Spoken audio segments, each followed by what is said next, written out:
Who all was involved in bringing this church to be? It was, from what I hear, it was the Johnson family. It was, I'm pretty sure it was the Mims, some of them and such as that, but I really can't tell you exactly who all it was, but it was a community effort. I do know that, because once they were transplanted from Ferry Street over to here, and it allowed them to have a church here in the community and such. And looking at it now, this church has been a pillar to the community for a lot of years. Do you know if these families, when they were over in the Ferry Street neighborhood, Mm-hmm. if they were congregating without an actual thing? Yes. Mm-hmm. Why? And where they were at and the location they were in, that's why they were over there gathering. Because one thing about us is that we're a resilient people, and we do what we can do when we can do it. And so they had a place over there where they congregated, but when all of that was torn down, they wanted a place of their own here to come and worship, and God brought it to pass. What does having this type of place, a place to come to like this, what does it mean to the Black community? You know, I've been the pastor here since 2019, November 2019. And I've seen it grow to the Black community. It's ours. It's the CME Church, the Christian Methodist Episcopal Church. And while there was not a lot of people that attended this church, it's almost like it's been rejuvenated, it's been revived, and people now see it for what it is. But I'll have to tell you, it's no longer just a Black church. The diversity is so rich here. It has been something that I'm so proud of right there, because we have to realize that when we get to heaven, there's not going to be a section for each of us. It's going to be all of us together, loving each other. And so I always say it's a little bit of heaven on earth right here. And you mentioned when the church started, there weren't a lot of people. I've read that there were 12 members. Mm-hmm. Even with 12 members,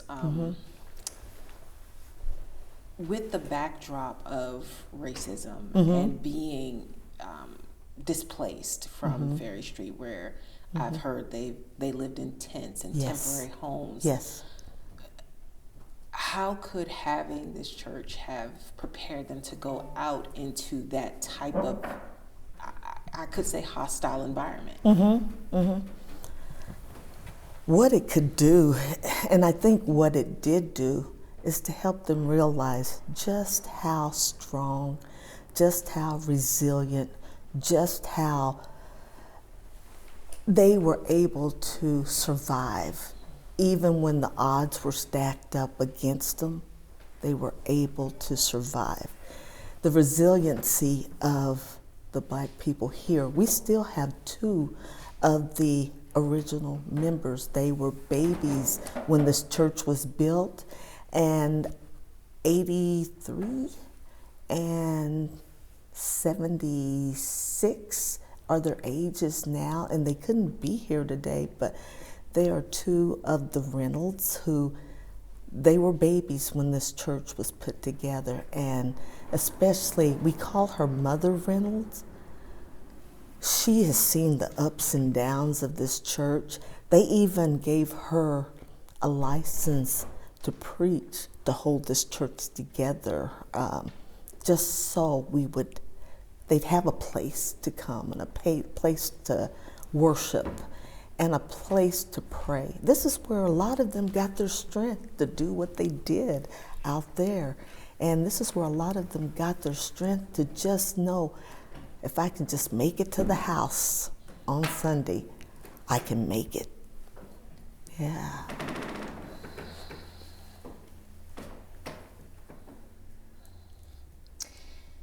And you said the strength to deal with what they had to face out there. Yeah.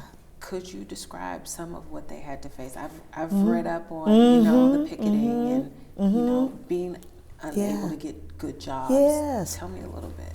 Just what you're saying, and then having to go and fetch water from a creek to take it to where you live, and such as that. We think of things happening like that back in the 1800s and such like that. But 1949, 1950, that's not long ago. And when this stuff happened then, it lets you know that there's a God, because look where he's brought us from. And I say us, even though I did not live here. I say us because what affects one affects us all. And for us to be able to now, I don't know if you've seen out there the new community youth/community building that we just put out there, but that's what we've done to let the community know, hey, we're here, we're here. But guess what? You're invited too. And so we're holding the door open to say, come on in, because the atmosphere is fine here. I get to the point sometimes where I ask God, why me? And then I was thinking about my parents. I'm from Arkansas, and they would say, why not you? And what I see out of people here in Eugene, there's a section here of people, there's a section here of people, a section here of people.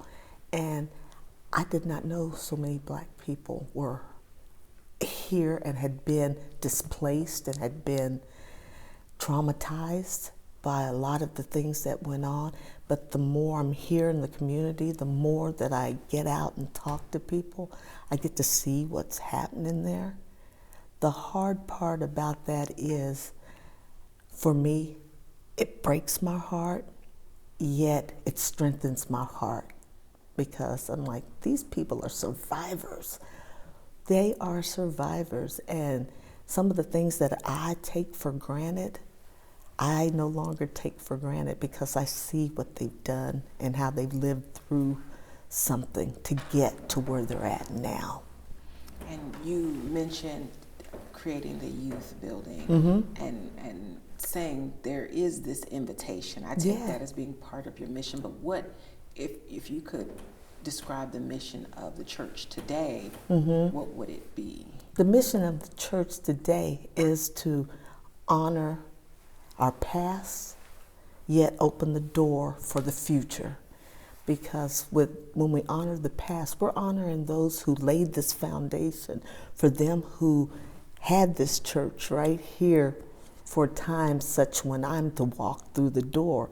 But then that building over there is also to say it's a new season, and we're walking into that season, but we're standing on the shoulders of those who laid the foundation. And that's what I want the community to see, is what we're doing. And there were 12 members then, but there isn't just 12 members now. We have on the roll 125 now. I tell my husband every week, I said, it seems like there's a new congregation each week, but it's okay. Sunday, we had the U of O Gospel Choir here to sing, and I was sitting there thinking, oh my goodness, how many people in here? And I was looking, are there seats available and such? But, what that did for me is to start allowing me to ask God, what is the next step? Where do you want us to go next? What do you want us to do? how do you want us to widen this out? And one thing I'm excited about here is that the vision is ever changing. You know, he'll give me a thought, and then it's like, okay, let's do that. Then about a month later, it's like, and we could do this, and then we could do that. But this is a place, I want it to be a sanctuary for our community, where they can come in, where they can be fed, where they can be led, but where they can be loved too. Because a lot of people, we have to love them back to where they came from, because the hurt's real. And what I want to do is just be able to say, no one's asking for handouts. We just want to give them a hand up to say, we're helping you, we're walking with you. Let's do this.